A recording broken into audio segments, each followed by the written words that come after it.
Vinny Rock Podcast. Much more than this, I did it my way. What up, y'all? It's the Vinny Rock Podcast. Hey, let me go over some of these sponsors, but I want to tell you guys something, man.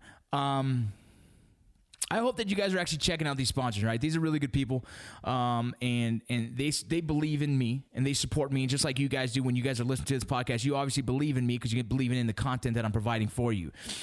These guys got my back, and so I would hope that you guys at least check them out, and when you do check them out, you let them know that I sent you to show that this is effective on the way we're doing our sponsorships. Just letting you know. You guys know I just got some new stuff from GMR Gold. I'll be posting that on my Instagram probably later this week. GMRGold.com is who it is.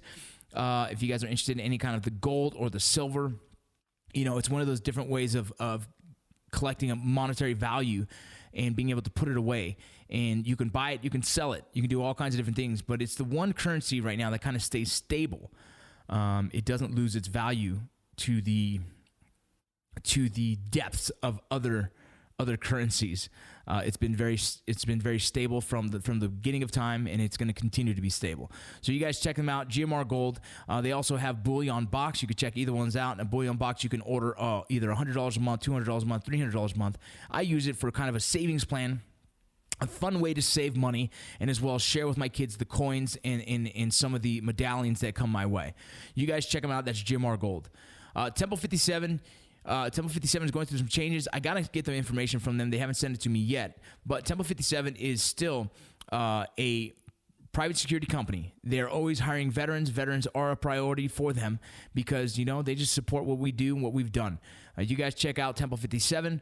You can check them out online at temple57.com. Give them a call. Let them know I sent you. Get your resumes ready and get ready to start working.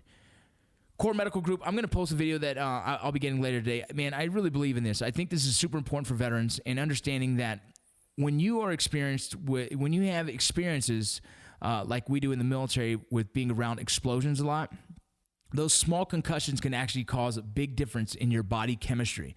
All right? If your pituitary is damaged, it will not secrete the hormones it needs on a regular basis. And so you can have a hormone deficiency and not know it. You can just feel like, you know what, I'm getting older and my knees feel bad and my body doesn't respond as well and I'm not recovering as well. All that could potentially be because your hormones are fucked. And if they are, you guys want to check them out, hit up Core Medical Group, okay? You can hit them up on Instagram, Core Med HRT. You can hit me up and I'll send you directly to them, or you can hit up Core Medical Group online and you can find them online.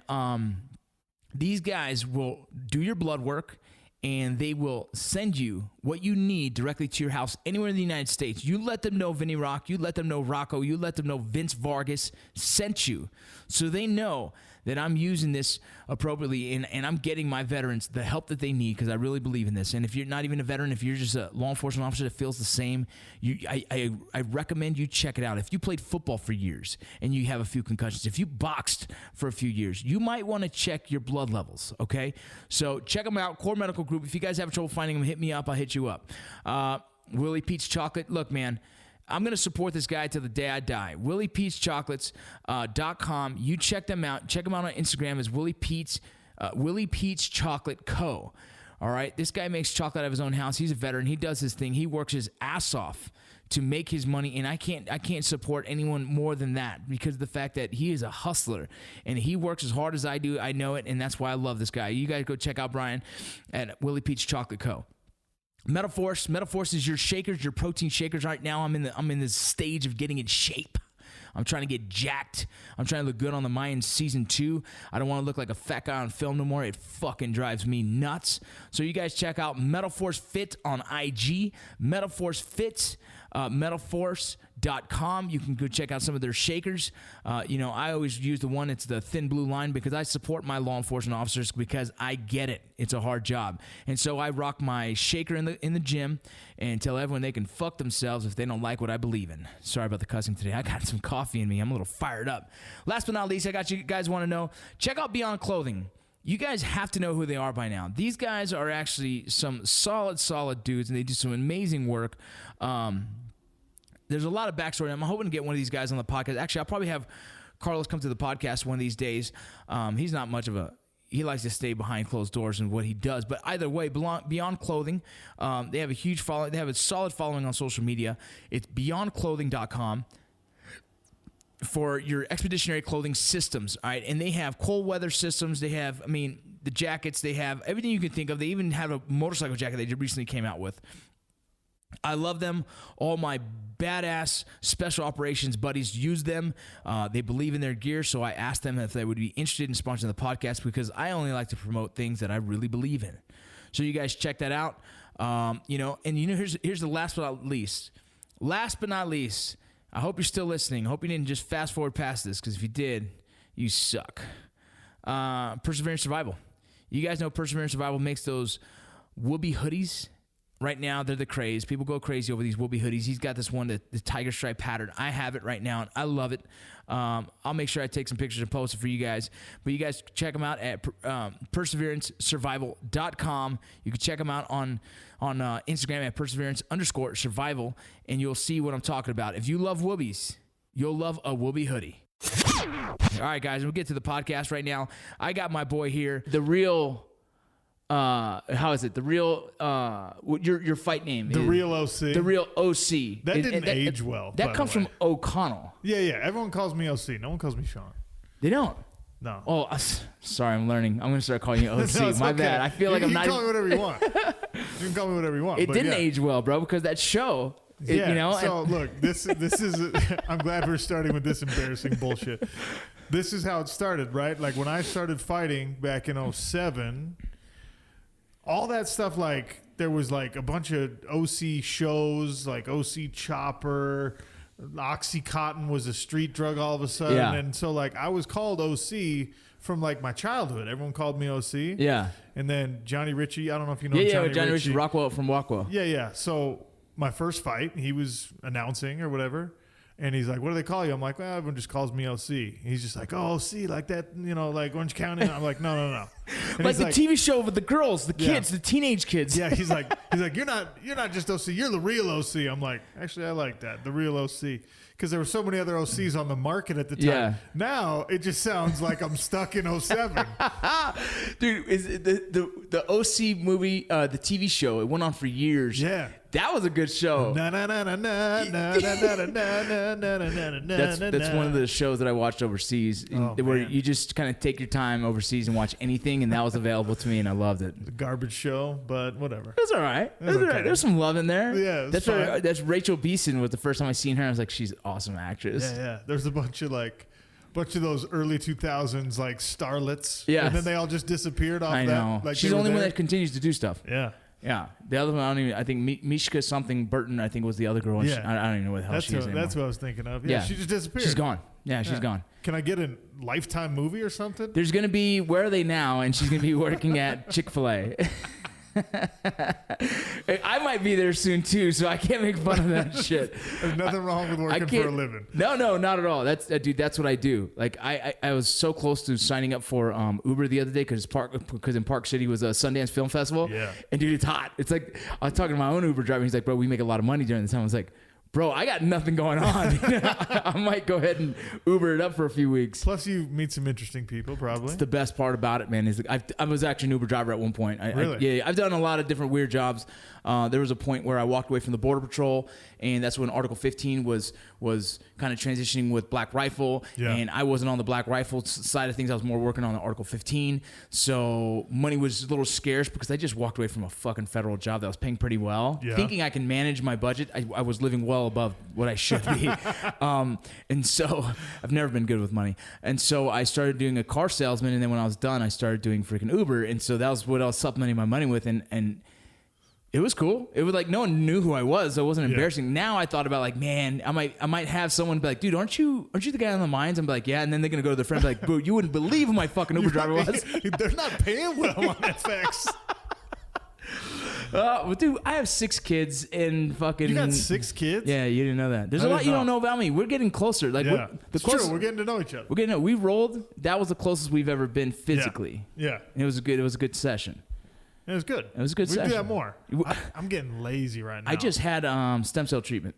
Really? Yeah, dude. And I had to, so I'll kind of explain that one. There's a nonprofit called Time for Heroes, and they are fully funding a stem cell treatment for veterans with a rating of TBI. So I have a TBI rating, traumatic brain injury. We obviously know Yeah. you're in the fight game. Yeah. You guys do the same thing. And so they flew us out to the Bahamas. It's a kind of a different procedure than what you see here in the United States. They don't take it like from stem cells that are donated. They're actually taking it from our own bodies. And so they're removing some fat cells and they're spitting it from our own body and re-injecting it into ours. And so they inject into the back of my neck, my problem areas, right? Back of my neck, my lower back of my knees. And then they did an IV therapy with the rest of it. The IV therapy alone was like something like 5 billion, stem cells. And Yeah. so the goal is, and what the research has shown is that stem cell treatments through IV treat the brain. Really? Yeah. And so what happens is well, I'm learning, right? I'm not the scientist in the fucking at all, but stem cell treatment, the stem cells kind of attached to the problem areas, especially that's why they do direct, hopefully it just holds on to that area and starts working on that area. It takes months. It takes from 3 to 6 months to actually start noticing a difference and for it to actually start doing its job. But the IV therapy is hoping it's going to go directly to the brain trauma and hopefully start working out some of the kinks, right? Some of the That's issues. interesting. Yeah, no, it's super cool. And so I don't mind being the guinea pig for something like that, especially if it's going to help, I think it's cool for me. It's good for me. But at the same time, like if that's something I can now hand to other veterans, like, look, here's a program for TBI that can help you with memory.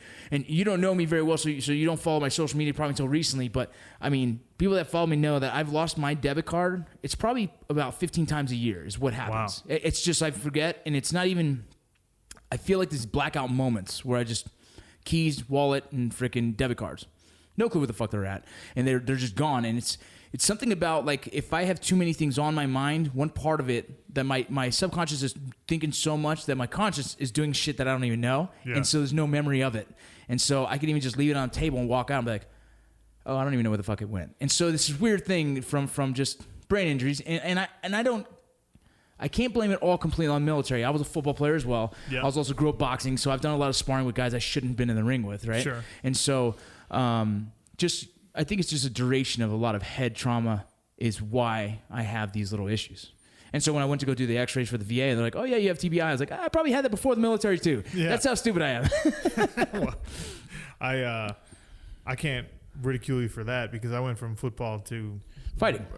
Right. Like brain bashing has been my whole life. It's crazy. Do you feel like there's been a big difference in your, I guess, cognitive thinking, sleep, and just different patterns? So I don't, but here's the tough thing for me. I don't know what I would have been like.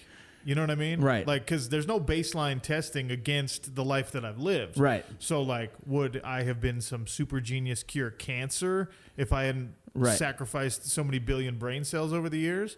Or am I just this dumb naturally? Is there things that maybe your mom notices, like, son, you're talking with a little bit of a stutter these days or something like that? No, I think that the only thing that's noticeable is I have, like, my mood. Yeah.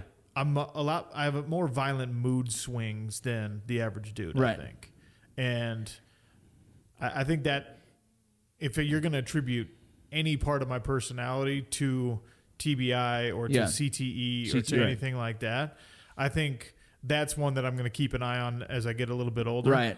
Because it's real easy to ride that wave where, you're a little manic and then the next day or, later that night or whatever, you're just like, I don't even feel like doing anything, Yeah, so it's kind of the spectrum of from super calm to super irate kind of thing, you know. And it's crazy that all the studies on CTE are super freaking scary, man. And that's the crazy thing about like how much I love the fight game. And just so you understand, like my father grew up in New York. He was a boxer, not like a organized boxer. He's just a street fighter, gang member turned freaking Marine, right? Is what he did.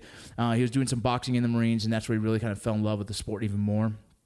our family was the type of family that would sit in front of the TV watching fights. My mom and my dad would be like, "Hey, Alice, stop washing dishes. Get over here. The fights are starting." And so we'd sit as a family and watch this like families would watch freaking, I don't know, Full House, right? We watch boxing. You know what I mean? And so this is like legitimately our family culture was fighting. Like, it's crazy to think my mom loves boxing, like loves it, you know. And she goes, "Oh, I love Oscar De La Hoya. He's so cute and he's a good boxer." I'm like, "What the fuck?" Right? And this is my mom, right? But my dad loves boxing. So we grew up in the ring. We grew up training. We grew up fighting. My dad would set up 2 freaking chairs in the front grass and just let me just box the next dude who walks up. You know, kids get off the bus. And so, not efficiently trained. My dad didn't really have the skill sets. He wasn't Freddie Roach or anything, but he did know enough that I knew how to throw a jab. I knew how to get inside. I knew just the basics. Sure. And this was our life, you know what I mean? And then by chance, my sister married a boxer. His name is Jeremy Williams. They call it his last fight name was Half Man, Half Amazing. And he had an incredible career. He honestly, all in all, I think it's like, you know, it's somewhere in the 48 wins and it's probably 6 losses and something like 42 knockouts. Like, wow. Solid career. Yeah. He actually had a great amateur career. I believe he's in the Amateur Hall of Fame. Like, it's just, so he's an incredible boxer. Yeah. And so we got to, he's been a part of my life since I was pretty much junior high. And so I'm going to Friday night fights. I'm going to his fights. We're going to the gym. We're helping him, you know, cut weight, spar, all the whole thing, fully engulfed family. And then, you know, we got to see the demise of him as well. Yeah. Right. And I mean, he's been boxing since he was 8.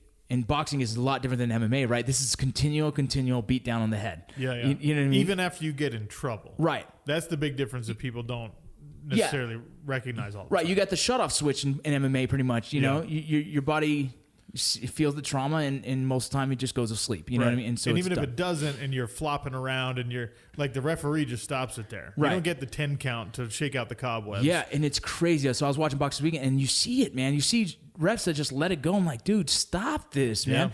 Yeah. And the cushion of the gloves, a little bit more padding, a more duration of hitting. You know what I mean? And so now we're starting to see a lot of signs in him, and they're divorced now, but we started to see a lot of signs in him that it's like, it's hard to watch, man. Someone who loves the game, loves fighting, loves MMA, but also knows when you step in that ring, you're definitely risking your life. Yep. Every single time. And it's crazy to me to think, to sit back as a fan, we enjoy watching this, right? Yeah. Like, we're paying for this. The reason it's such, like, the reason people are making so much money in this as fighters, and I don't think it's enough, right? Like there's only certain fighters I think are getting paid that are like, okay, you're making good money, shut up, you know? But we're the fucking assholes on the other side paying for this. Like, yes, fight to the death. Yeah. No, it is a weird, but it's like a human instinct thing, right? We don't have, most of us, right?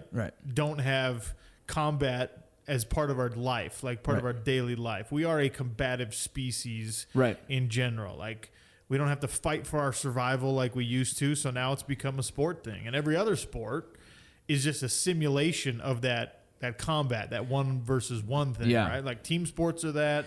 It's that primal thing in us, dude. We all love it, right? And men, women, whomever. And it's like, my wife's family is very well-to-do, you know, upper crust, like the country club set. Yeah. And I was a little nervous when we met that they were going to be like, oh, this guy, like, but they are more enthusiastic about it probably than like my middle-class background. Really? Like, so it completely ignores, the fight game completely ignores your socioeconomic status, your background.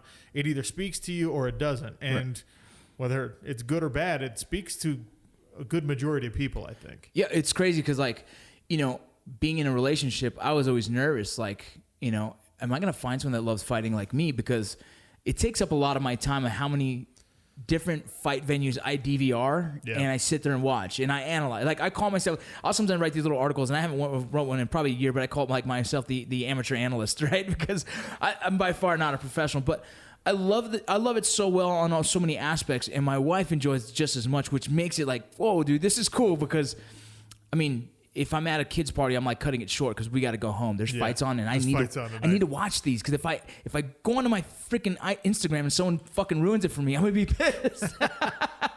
But yeah, by the way, in the era of social media, it used to be you just don't like. You used to pop the tape into your VCR or whatever, record the game, and you just like you tell like 3 people, hey, don't tell me, like, Yeah. I'm not answering the phone. Social media now, you can't avoid Dude, it. it kills me. I'll shut my phone off on days where I know I'm late to the fight. Like, someone told me, like, bro, did you see Cerrone fight? It was amazing. I'm like, you motherfucker. I already know what that means. And it's like, it kills me, dude, because I don't know, the fight game for me is like, if I wasn't a college baseball player, I wish I competed earlier in fighting. And then as I got older, I was like, man, I kept making these excuses. Like, I competed in the Army. I competed in the Army Combatives programs. I taught the Army Combatives programs for years. I got out and I was a Border Patrol agent. I started training. I was doing amateur boxing for like those smokers. You know what I mean? Like, Yeah. And it wasn't fair because I had a lot of experience compared to guys who didn't have experience and they just want to enjoy it. So I started coaching a team, and I started getting into, now I'm going to just go ahead and coach guys because I think it's more fun for me, because I'm at the age where if I get hurt, no one else is making money in this family, so the kids are going to starve. And so it just kept going. So now I became like, I was managing fighters in Texas actually for a while and just trying to get them, like, make sure they weren't getting thrown into the wolves, you know what I mean? And that whole concept. So I started taking the back seat to fighting and hopefully trying to manage fighters or help fighters get into it. And then I just got so busy with Article 15 and all the other stuff that I just kind of stepped out.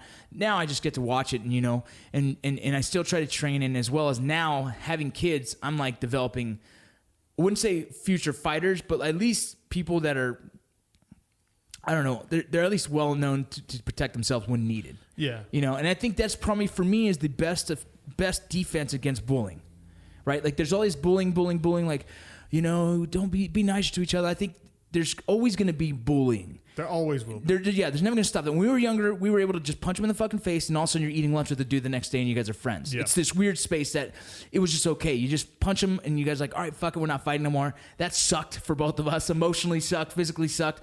Now we're friends. Or they just stayed away from each other from then on. Yeah. Right? Because they know you're willing to engage.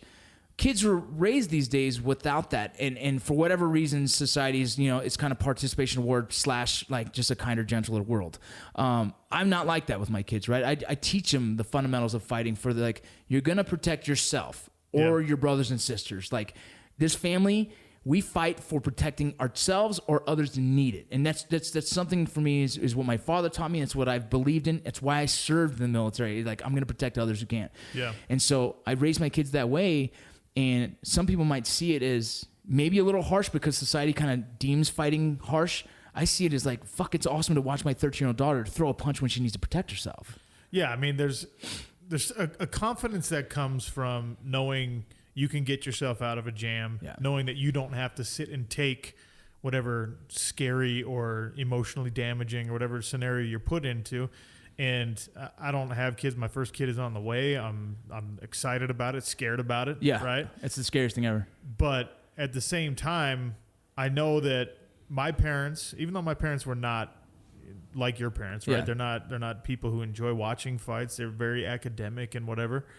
Like they taught my brother and my sister and myself, look, if things are going bad and there's no way for you to get out of this except you have to defend yourself, right? You have full license to defend yourself. Yeah. Like, you can do whatever you want, you know, kick and scratch and scream and headbutt and punch and do whatever you need to do. And like, I participated as a youth. I participated in the traditional bat and ball sports and, you know, develop your coordination and your confidence and things like that. For whatever it's worth, when I was a little kid, I thought I was a tough kid. So I had that confidence. If something bad was going to happen, if someone was going to try and mistreat me, I wasn't just going to take it because I knew there were other avenues. Yeah. And I think that's really important for kids. Huge. I think it's huge. I think that's a lot of kids that get bullied. Well, so bullying turns into other things these days. Like, bullying back in the day, you know, it's like uncomfortable to go to school until you handle it. But nowadays you have, for some reason, we have a suicide epidemic. Like, and people don't talk about that, right? For some reason, like, Utah alone has a huge epidemic of youth suicides. Yeah. And it could be, you could say it's maybe the pressures of faith, because there's a lot of faith here. It could be that, but I know there's a lot of bullying going on. And it's like, for me, it's like, man, if my kid felt so bullied that they had no other way out, like the way to ease their pain was to commit suicide, it's like, that's a hard thing. Like, what am I not giving them a tool? And I hope, like, again, there's no explanation for any of that. I just hope that my kid, I hope that I'm giving them the tools to, like, you know what, defend yourself. And at the point to where you feel like you're stuck, call dad. Yeah. You know? And look, suicide's been going on for a long time. And when we were younger, it wasn't as big of a problem. And I think there's a lot of wonderful things about our modern technology age. Yeah. But there's research going into this, and in my opinion is that the inability of kids to completely disengage from the peer group that's maybe bullying them or Yeah. whatever. Like when we went home from school, if you got bullied at school, or if there was a kid at school you didn't like, or, you know, the girl you had a crush on didn't reciprocate that. Yeah. And, you know, you went home from school and you were separated from it for whatever the next 12 hours or however long it is. Right. And for kids nowadays, it's harder for them to completely disengage. Yeah, because you got all the social media outlets where people continuing to harass. If you're bullied at school, you're probably bullied 10 times more on your Instagram and your Facebook and your Snapchat and whatever else. And look, I still think that, you know, kids need to be equipped with the tools and the confidence to, like, look, what they say doesn't matter. But the perspective you have when you're 12 and 15 No, it's tough. is completely different. Yeah, And reputation is important for some reason. yeah, your peer group is everything, and Yeah. popularity at school is everything and all that. And we get to look back on it in hindsight and say none of that actually mattered. Right. But if we're realistic with ourselves, and we It put mattered for ourselves- us then too. it mattered so much. It mattered so much. It was everything. It was everything. everything. Your Yeah. status at school was everything. And I was fortunate to have a good group of friends. And I think my grade in the school I went to Yeah. was overall pretty accepting and pretty integrative. And we, you know, I went to my 10-year reunion like 7 years ago. Yeah. And I was really happy to see that, like, the burnout kids were there, and like the, you know, the popular kids were there, and the jocks were there, and the nerds were there. Everyone was there. But I was like, oh man, I'm really happy to see that even the kids who maybe didn't have the traditional successful high school background of popularity and stuff, Yeah. they came to the reunion because they were like, yeah, I was part of this. Yeah, they're all on even playing field now. It's And- like they all, yeah. you know, life. Oh, high school wasn't life. Yeah, but it was really cool to, like, catch up with people, and, you know, like, I thought that was neat, and I thought it was a good demonstration of, like, okay, I got lucky. Yeah. Not every kid gets lucky. Dude, I try to tell this to my daughter because my 20-year reunion is coming up. Yeah. It's coming up this year. And, you know, people are talking about it on social media, and I only have a few friends from high school I still talk to. It's just everyone kind of lives their lives. And I was telling my daughter, like, my oldest is 16, and I think she's naive enough to, like, really believe that status is important. You know, Yeah. in high school, she still believes, like, the popular kids is where you want to be. And I'm always, me and her are always going headbutt. Yeah, and I'm like, listen, trust me, I wasn't the coolest kid in school. And it didn't matter. Like, no matter what I did in school, it didn't matter. You know what I mean? I just needed, I wish I did better in my education and not so much worry about my status. You know, I was the prom king, and for no other reason that I was friends with a lot of people. I wasn't the guy that, like, I was in an art group. I was in the Hispanic freaking club. I was in the Black American club. I was in all kinds of different clubs, man, because I was just like, I'm friends with everyone. I played baseball. I played football. I played in the summer basketball. So I just knew a lot of people. Yep. Definitely way more cooler kids than me. You know what I mean? Right. And so I was like, it didn't matter. Like, high school doesn't do anything for you. And all those people now are like, oh, dude, you have really, you're in acting now. I'm like, dude, I got lucky. Like, you're saying, like, I just got lucky.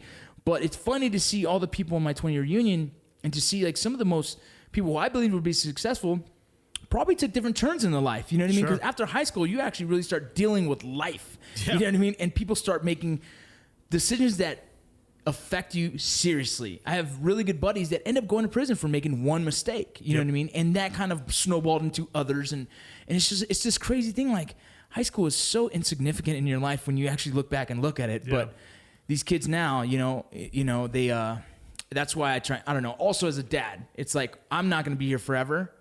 Be able to take care of yourself. Yeah. And that's my maybe number one fear with a kid on the way. I don't know what my parents did specifically that instilled the irrational confidence in me that I Right. have. Like, I know a lot of people pretend like, oh, I don't care if people say bad. Like, I really don't care. I mean, I might get offended that, like, you are not showing me respect. Right. But when I go home, I don't carry that home with me. Yeah. Like, well, I'll maybe be confrontational with you about it, but I'm not going to go home and stew on it forever. Like, I feel good about myself, my life in a lot of situations.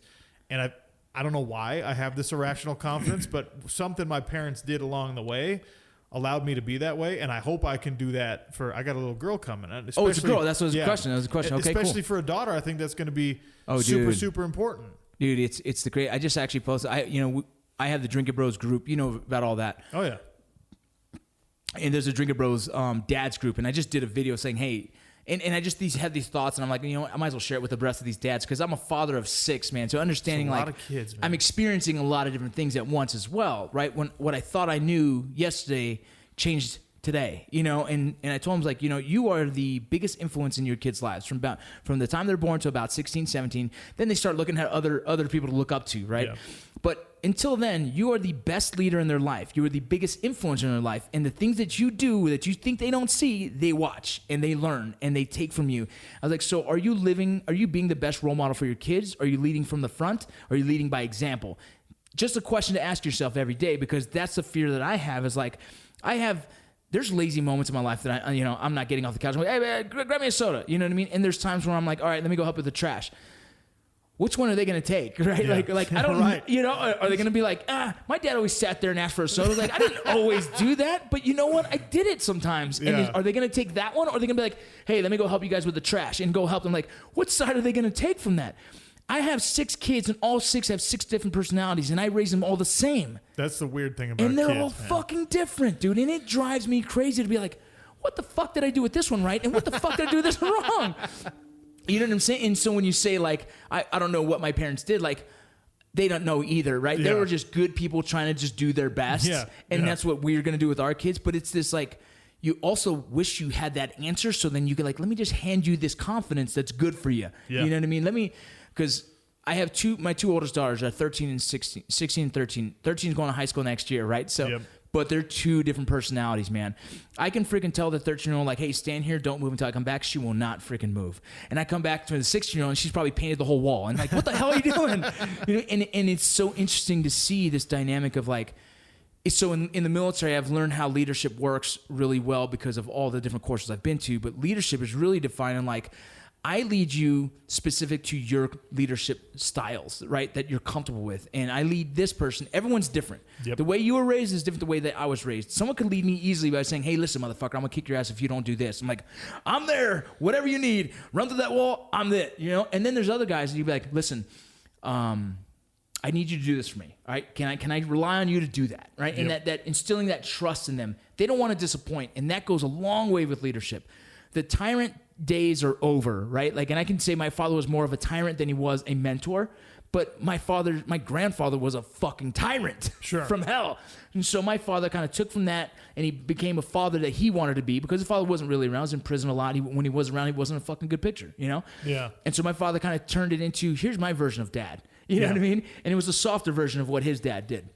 But it wasn't the softest, and now I'm like, well, I don't want to be too fucking soft either because I think boys need to learn how to be strong men in their relationships as much as the women need to be strong women. Yep. You know, because I saw a strong female role model from my mother, and I'm sure you know what I'm talking about. Like, Yeah. that- My mom was probably the dominant personality in the house. and you know what? The undertone of my family, my mother made the decisions. Yeah. It really was. But my father was definitely the enforcer, right? So I think my mom was like, get him. You know what I'm saying? That's exactly how it was in my house. Like my mom was a stay-at-home mom. My dad was work your ass off, sometimes gone 16, 18 hours a day, made a very good living, but definitely worked for it.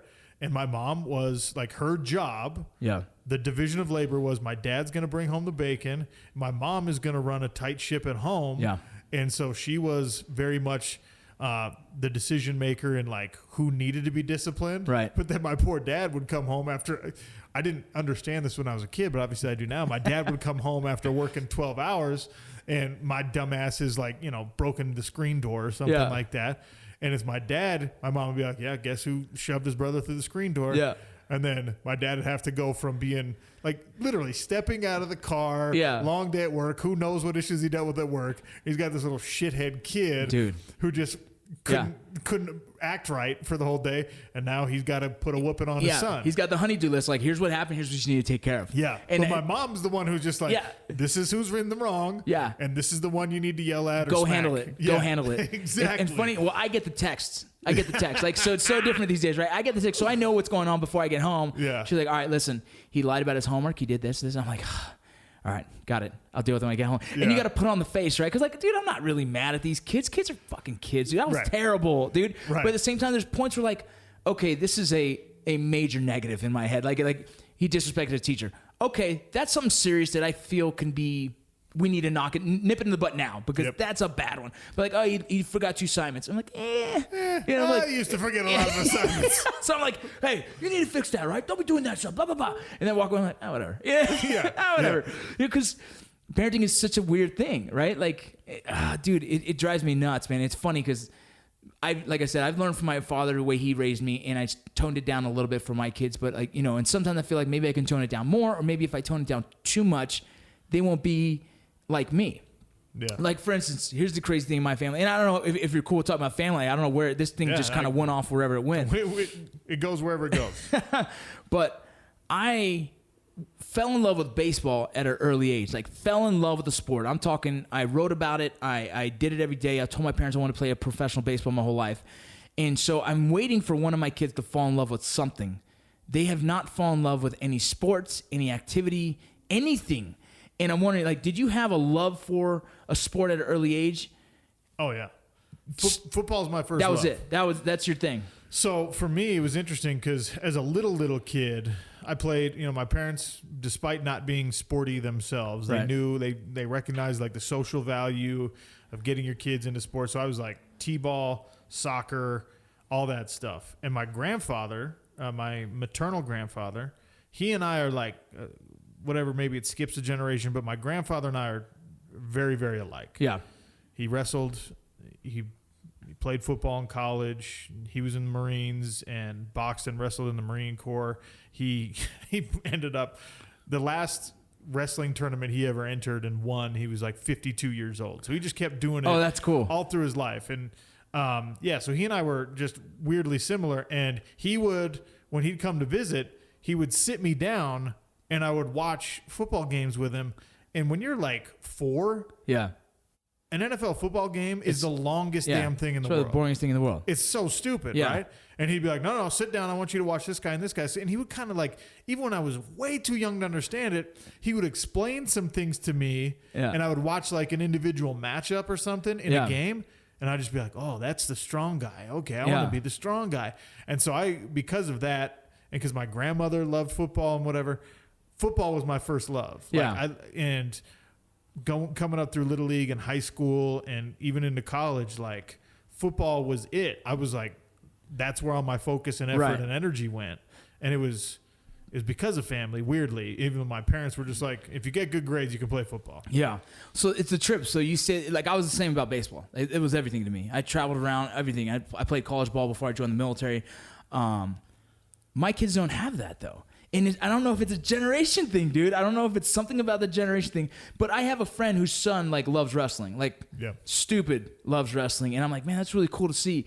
But then I'm like, I'm the dad who was just completely in love with the sport. My wife was completely in love with gymnastics. She was a tumbler. So she competed in tumbling throughout all the United States and everything. So we both had this, like, strong love for something early on in our life. None of our kids have that. And I'm like, oh my God, what did I do wrong? Yeah. Like, what did I do wrong? Like, what was the step I missed that my dad did? Or what is it? Because, like, my oldest one, she plays different sports, but I don't see that love. I don't see like, she's doing wrestling right now, but she's wrestling a lot of boys, and she's struggling. I'm like, all right, baby, we got to do some fitness, right? We need to do some leg workouts. We need to do some push-ups, pull-ups. She goes, Dad, I don't really want to. I'm like, okay, keep getting your ass kicked, right? Like here we go. It's a choice. But it's different because if it was me, my dad's like, hey, we need to do this. I'm like, all right, fool. If he goes, hey, we need to go outside and hit for another hour. Sounds good, Dad. Let's go. Is that going to make me better? Let's do it. And none of them have this. It's this weird thing, man, that I don't get. I have 2 9-year-olds. We call them twins. But it's my wife's daughter, my son. We're a blended family. Yeah. But we all live, we have them all the time. And the 2 twins are the only ones that are really solid athletes, but still, I don't see no love from them yet. And I'm like, man, that's 9 years old. You're 4 years past when I fell in love with the sport, It's a trip, man. I don't know if it's a generational thing or what. It scares me because, they're also, when they fail hard. And instead of like, you lost, who cares? And like, you're not gonna be a fucking 9-year-old state champ and actually give a shit. Like, who cares? They don't follow on to college and be like, look, he was also the 9-year-old state champ. Yeah, no one cares. No one gives a fuck. Yeah. But like, it eats them up, and it's like they don't want to do it ever again. And I'm like, no, that's not okay. You're gonna keep failing. I'm cool Right. with it. It's this different thing, man, because baseball is failure, and I was like, I fucking love it. Well, baseball more than really anything else is failure. It is. The best in the world are successful 3 out of 10 times they're up to 30%. 30%. It's fucking stupid. You're a Hall of Famer if you finish your career at a 30%. Yes. That's the thing, and I tell people, like, I think that really is what I can attribute to having strong resiliency is probably my years in life of baseball. I think sports is good for building resiliency, especially if you've had mediocre success. You've lost a lot. You know what I mean? Football, you lose a lot. You know what I mean? Yeah. There's very few of those people that have the Derek Jeter fucking careers. You know what I mean? You show up and win, like, you fuck. But I think that's why sports to me is really important because of that. But I think the 2 best sports for kids is wrestling and baseball for the 2 different reasons. You're never going to find a grind that wrestling gives. No. There's no, I was in special operations selections and watching these freaking wrestlers jump up and down and roll around and never even flinch. And I'm like, what the hell? They're like, dude, I've had harder practices. I'm like, you kidding me? I'm dying. I'm a baseball player, bro. Like, this is crazy to me. And these dudes had no issues. Like, the thought of quitting was like, bro, are you kidding me? This is, wrestlers are like some of the most impressive people on the planet. I agree. And I wish I knew that. In high school, we would make fun of wrestlers because of singlets, right? Like, that's just our era of, I don't want to look like an idiot, bro. Chicks are going to laugh at me. Yeah. Look, I can see his balls. I don't want to do that. You know what I mean? Like, that's how my mentality was. And then as I get older and I'm freaking competing in the Army and I'm getting my ass handed to me, I can throw hands, and I was good at jiu-jitsu at the time for at the level of I was at, I was good. Yeah. I wasn't a wrestler though, man. And those guys beat the shit out of me. Like, it was relentless. And that's the only word I can say is what they were, relentless. Yeah. I mean, I wrestled in high school, and I wish that I had taken it. Wrestling was a stopgap between one football season and the next football season. It was your conditioning phase. It was like, phase. Our offensive line coach on the football team was the wrestling coach, and he was like, if you wrestle, I promise you'll be better at football. And I was like, okay, that's enough. Sounds good. So that's why I wrestled. In hindsight, and again, hindsight is the most glorious and awful thing in the world, right? Like, football stopped for me at age 22. Yeah. I graduated college. I wasn't going to the NFL. I'm not a genetic freak. Yeah. You know? So it was over for me. Wrestling has been relevant in my life until ever since. Like, you know, as a fighter, it's huge. If I had taken wrestling more seriously as a youth and in high school, and maybe wrestled in college instead of playing football in college, who knows what would have been different in my career. Yeah, you probably could have had a different career, a whole different career. Yeah, right? And look, again, you've had a great career. I had a lot of fun. You've had a great career. Pretty decent career. But, like, would I have been Randy Couture if I had wrestled instead?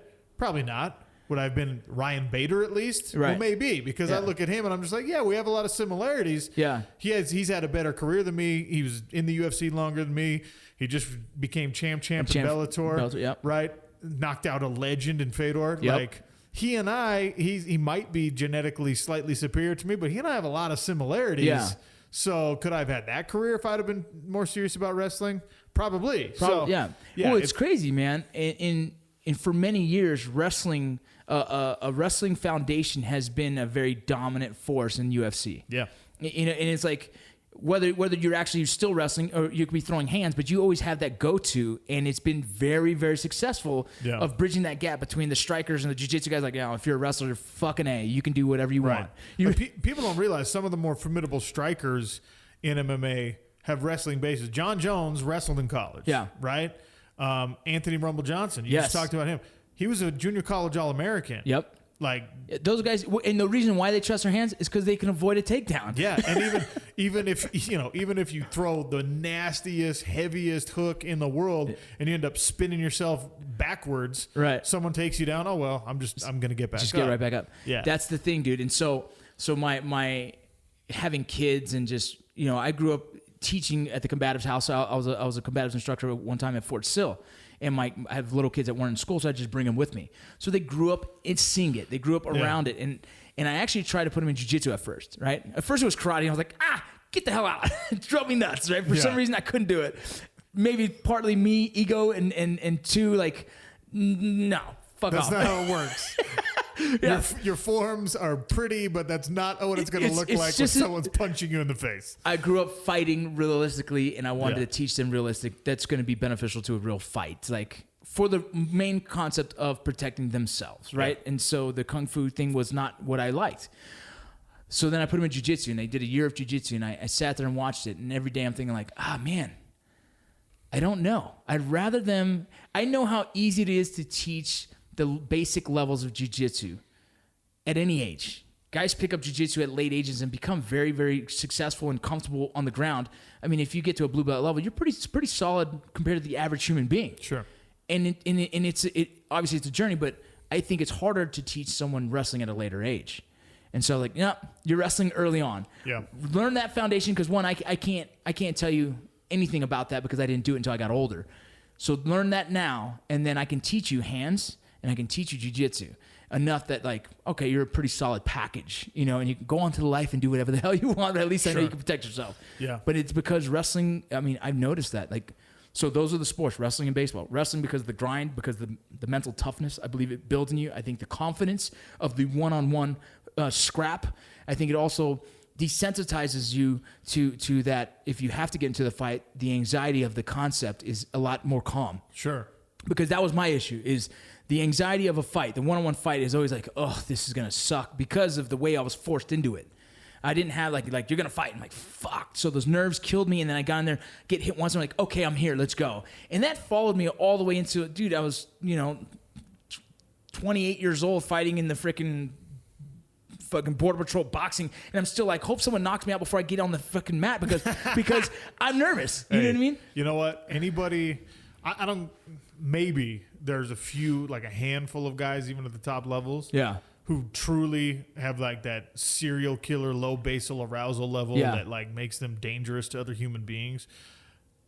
Anyone who tells you they don't get nervous, even at the highest levels, they are lying. Dude, it's I always thought like, maybe I'm not suited for this because I'm nervous out of my ass. Like, I want to find every excuse. I want to roll my ankle and break it before I get on the mat. I want someone to stab me for some reason because they hate me. Anything. Dude, in 33 pro fights, up until the very last one, I never had a situation in which I didn't, like, during the weight cut or at weigh-ins or something, be like, oh man, you know what? I bet he'll have like a heart attack and can't get medically cleared, and then I'm off the hook.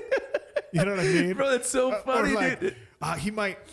It's actually a long walk from these locker rooms to the cage. He might actually just like twist his ankle, and you always like try and give yourself these little outs. Right until they say, ding, ding, ding, you're like, oh, here we go. Yeah, and that's. I'd say this to people all the time. That is a scary but ultimately super liberating moment. Yeah. When they lock you in. And in boxing, it's different because you get in a ring and I guess you can jump back out. But you're not gonna survive that. Well, you're not gonna. Yeah, because, you're not gonna. Because the embarrassment side is like, but when there's like this moment of realization in mixed martial arts, that's when they lock the cage.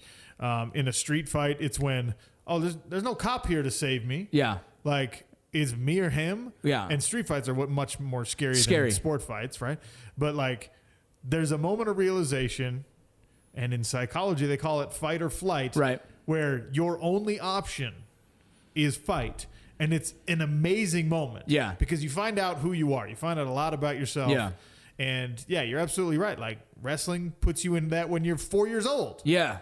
Where it's like, look, I'm not letting you. Yeah. You can't cry and go sit in the corner. Yeah, you got to wrestle this match. They're going to kick your ass. And so you can either kick their ass back, fight, or just get the worst of it. You know what I mean? And no one wants to just get beat. Like, no one wants to just get pounded. It's the human instinct to fight back. Right. And you know what's crazy is even when you do, like, we've all had those moments where you just get worked, whether it's in the gym or in front of millions of people on television. Hopefully it's not the case for you like it has been for me a couple of times, where you're just like, wow, I just got worked. Like, and you want to say, you know what, I'm not going to do that again. Yeah. It's over for me.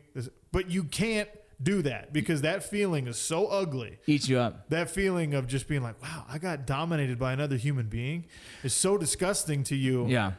It's like traumatic, and I got to fix whatever it was that allowed that to happen. Yeah. Well, it's crazy, man. It's, us as the fans watching, and people don't realize Sean O'Connell is an MMA fighter, was in the UFC. I mean, if you guys are just not understanding who he is, I'm sorry. We just jumped into talking. Yeah, it's fine. Yeah. He was a UFC fighter. We can record like a real intro, and then you can edit it back to the front. Who knows? No, but that's where this whole conversation of fighting and stems from. You know, he just recently, and it was a PFL, correct? Yeah. The PFL. The Pro Fighters League used to be World Series of Fighting, rebranded under new management, new structure, went back to the old school tournament style. Yeah. And I won that. I won the light heavyweight tournament. Yeah, so. which is awesome, and which was crazy to watch. I'm watching. I'm like, dude, he's getting close. And when you actually won it, it was freaking awesome to watch, and it was cool to actually hold the belt the other day when we were at the gym. Yeah. And so you have huge accomplishments, and you've had a very awesome career, and you've decided recently to retire, correct? Yeah. And there was any reason for that? It's just age or Well, yeah, some of those things we talked about, you know, like I block a lot of punches with my face. yeah, I've taken a lot of damage over the years, and I feel relatively unaffected by it. I want to get out before I cross whatever threshold gets crossed by everybody who's in Right. the game too long, Yeah. right? And that's in football and fighting and any combat sport at all.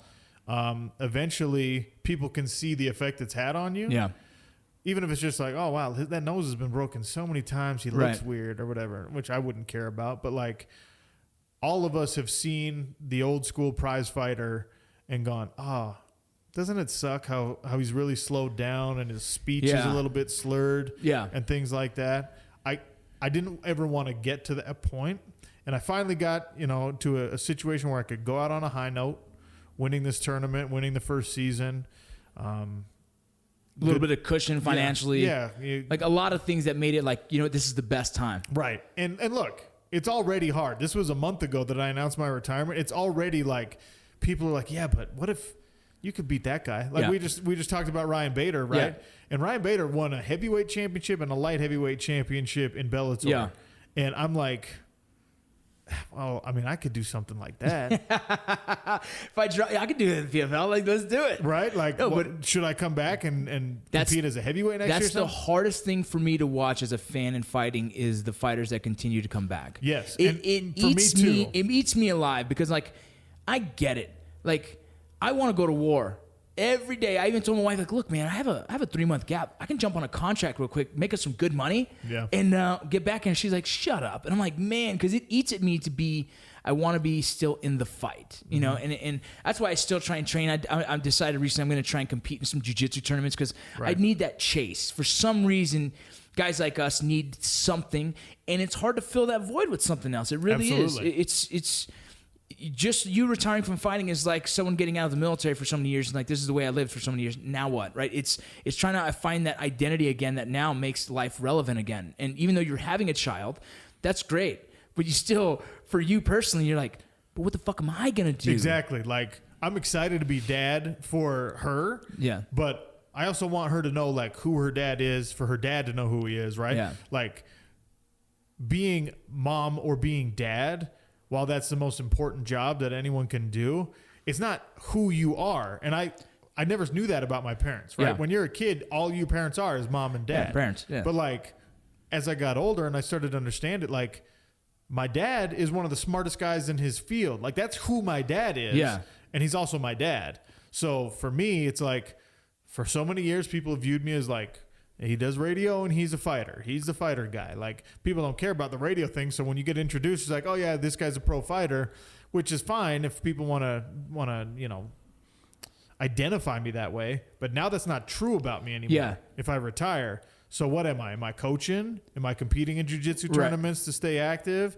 Am I just getting fat? Like, I got to find something. Dude, it's a hard time, right? Like, so my transition out of the military, it took me about 2 years to really start figuring things out. Yeah. And in those 2 years, man, dude, I was so lost, and it might be different, right? Because the cool thing is that you're still surrounded by a lot of guys who train and still in your world, and that community is powerful. But that might be just as hard because you're still watching these guys do it.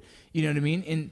And so for me, like when I found civilian friends that had nothing to do with my military, I think that was better for my therapeutic recovery or transition because I wasn't trying to dig back like, dude, remember back in the day when we were kicking in doors? Like I wasn't reminiscing so much, so I was trying to find the new direction for me. But it took me a long time, and it takes a lot of guys. I mean, Eric Coleman, he's a ex-NFL football player. Yeah. He works with one of my sponsors, Core Medical Group, which is I do shows with Eric Coleman on the Pac-12 network. dude. Yeah. Dude, me and him talked for forever about transitioning and how it's so similar from a professional athlete like yourself, like him, to go through the struggles of all right, who the fuck am I now? You know Yeah. what I mean? And he's like, bro, everyone knows me as Eric Coleman from the fucking New York Jets. And I'm like, damn, Exactly. bro. And now he does radio, right? Yes. He does a lot of radio, and he's super successful, super happy. But we had the conversation. I was like, dude, it's funny how veterans always talk about transition, but like we all have this transition. Like part of the book that I wrote a book. I'm gonna get you one. It's an easy read. I'm dyslexic and I'm not very smart, so it's very easy.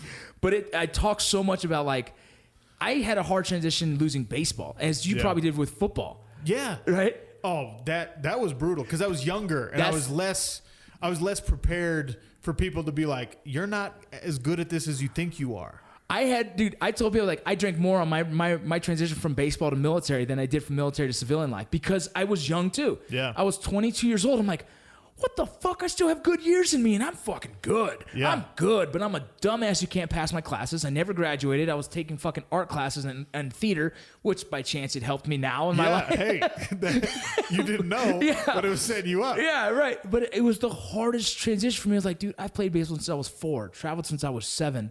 Year round, I lived in California. The weather's great all year round.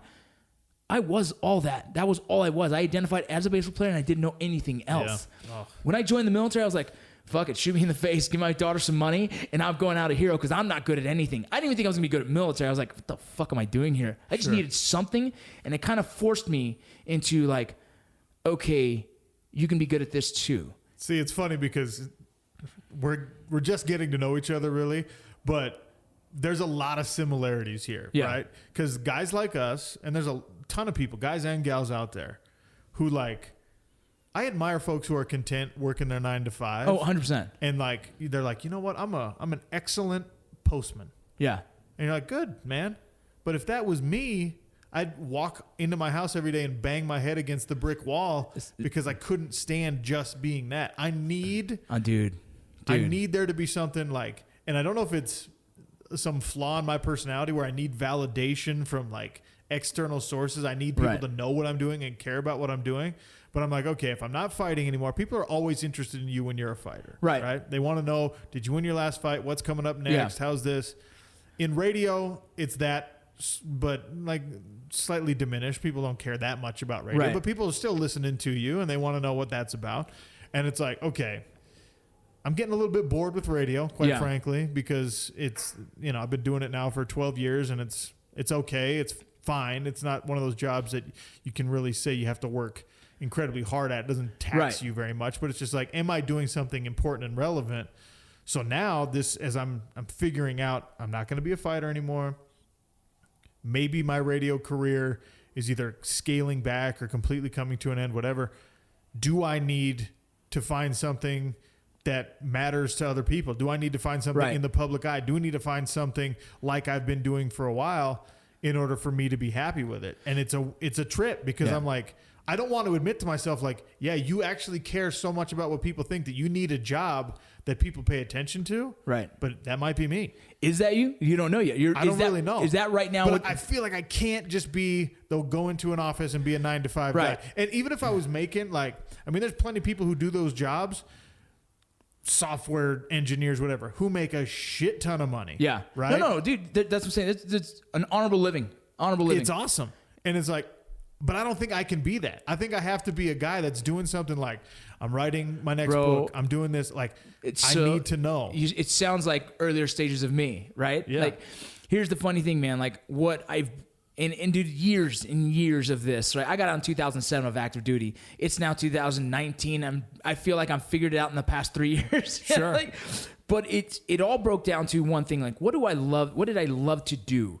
And what is it that like? It was this kind of metaphor. I wake up in the morning, put my shoes on every day for what, right? Besides my kids, for what? What is my reason? What's my why?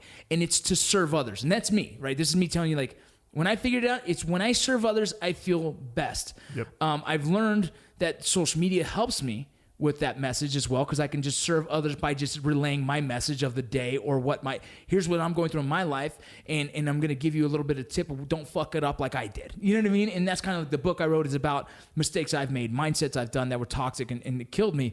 But it's really like, how can I continue to serve others? And so now my whole mission is serving others by storytelling through film and television, right? Like, Yeah. I love the acting thing. if people were inspired to be actors because this dumbass who's dyslexic, who fucking failed out of college, who fucking, who was able to do that, well then cool, use me as that kind of inspirational freaking motivation to go past me because I'm so basic. For me to get there was cool. It was a lucky draw. But if I did it, fucking anyone can kind of thing. You know what I'm saying? Like, I'm so mediocre in that world. There's guys that are brilliant, and I don't feel like I'm working towards that. Like, I'm always trying to be great, but I know I'm not. And so, like, that's what I've learned from me is, like, I serve. I like to serve. So I like to tell your story through the podcast. I like to tell my story. And anytime I can get some kind of information out there to help others be inspired and motivated more, like, I feel like, cool, man. And, being a man of faith, not like over the top or anything, but I do know, like, I feel like, you know what? That's serving a purpose that I feel is good and good for the world. Leave that footprint for my kids to be like, Dad was actually kind of a cool dude trying to help the place, Go to heaven hopefully one day and be like, I did my best, dude. You know what I mean? I did what I could, and fucking in years in the military, some of those days were not good days, right? I did dumb shit. I did bad things. And so sometimes that even haunts me. Like, am I having to reciprocate freaking more positive to fucking go, to validate my fucking negatives in life. And so, like, when I figured that out was my duty is to serve in any capacity, I felt like I finally found myself again, or found the new me, Sure. And that was for me was I guess a good moment, and that's kind of where I keep myself in that loop of, if I can continue to serve, I feel like it's right. But don't get me wrong. I'm always wanting to go kick in the door and fucking shoot dudes in the face, right? That's part of, like, who I am. You're always going to want to be like, it would be nice to fight that guy and fucking, I think I could beat him. You know what I mean? You're always Exactly, gonna, yeah. You're always going to be like, man, because I do it too, man. I see fucking baseball players sometimes and it's still in my head like, yeah, I know that guy. I actually played with this guy. I could have been there too. You know what I mean? And I still fuck that up in my head. You know what I mean? I still, the shoulda, coulda, wouldas and shit. Yeah, it's wild. And, that thought process drags a lot of people down. Yeah. You've obviously done a great job of turning that reinvention into a positive in your life. Some people haven't been capable of it, and it leads to their downfall. And we've seen this with former athletes. We've seen this with everyone, film stars, recording artists, whatever it is. The politicians, the public life allows everyone to weigh in on your successes, your failures, your faults, your whatever. It can be the downfall of people when, you've got to reinvent a little bit. You've got to transition from one phase to another. And I'm pretty intent on making sure that isn't, my story, that as I move out of competing actively as a fighter, that I'm still doing something interesting, positive, helpful. I think the fact that it's already on your mind and the thought process is there, it's already different than most, right? I think some guys, it takes them a long time to acknowledge the fact that they're going to go through this, right? They're like, nah, I'm good. Yeah. And it's like, no, you're not, right? This is a weird time for you. And now it's time to, like, acknowledge that and accept it and start figuring out, okay, how do I dig myself out of this weird space? Yeah. It was actually super important for me to go out on the high note we were just talking about, because the end is going to come. For my college football career, the end came, and I wasn't really prepared for it. And it also wasn't on a high note. It was just kind of like, we won our last game, but it was not like I had this amazing season and was like all conference and whatever else. It was just like, yep, you were just a dude on like a marginal team and you didn't even play that much. Like, bye. Yeah. And I was like, oh, geez, I didn't even get like that send off. Yeah. That, okay. Mm-hmm. So it was important for me, having covered sports. I do sports talk radio as the day gig, right? Having covered sports for so long and having watched athletes in every single avenue of competition, Olympic athletes, pro athletes, college athletes, whatever, having watched so many of them not get to go out on their terms, and having had a college football career that none of it happened on my terms, in mixed martial arts, when I was a fighter and my UFC career ended not on my terms. I tried to make it my terms, and I lost my final fight. And it was like, I had turned down a contract extension because I was trying to make things on my terms. Right. I said, no, I'm going to go beat this top 10 guy that you've got me matched up with. And when I beat him, you're going to have to give me the contract that I want. It's going to be on my terms instead of your terms. I ended up losing that fight. And they're like, hey, bye. And I'm like, what? Is that it? Is that? Yeah. And then this opportunity with the PFL and winning a championship to go out on my own 2 feet, deciding and not having like that residual bitterness that even guys with great careers lose 4 and 5 in a row, and then someone quietly takes them aside and says, look, we're not going to renew your contract. Or it's time for you to be done. Yeah. Or the NFL player who gets, was an all-time great. Jerry Rice, my favorite athlete. Yeah. Jerry Rice's career did not end in a glorious fashion. Right. He got cut from the Seahawks. He got cut from the Broncos. And it was finally like, Jerry, you're done. It's time. He's the greatest of all time. Yeah.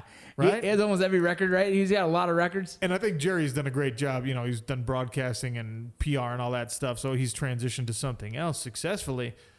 But for me, I knew that I had to go out on terms that did not allow me to question myself perpetually and have that residual bitterness of just like, yeah, but that one fight, if I would have just done this instead, because that I know myself. When I make mistakes or I do something wrong, it beats me up for years. Yeah. And I can say that with this retirement, I ended on the high note, and I don't have to beat myself up for the next however many years about it. Right.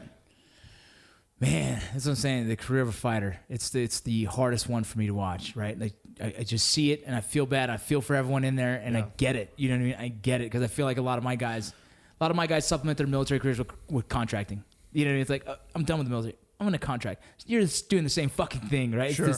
And so it's cool to see that you've been able to find that high note, walk away from it. And for me, I'm excited to see what the future holds for you. I think you're a talented dude, and I think there's a lot of cool things that are coming up for you. And so I'm just excited to be hopefully a part of it with you as well. You know what I mean? No, I think we're going to collaborate on some stuff. There's, I think we got some of the same ideas and things like that. It'll be fun. And, I just found out you got this studio, so it's yours. Whatever things.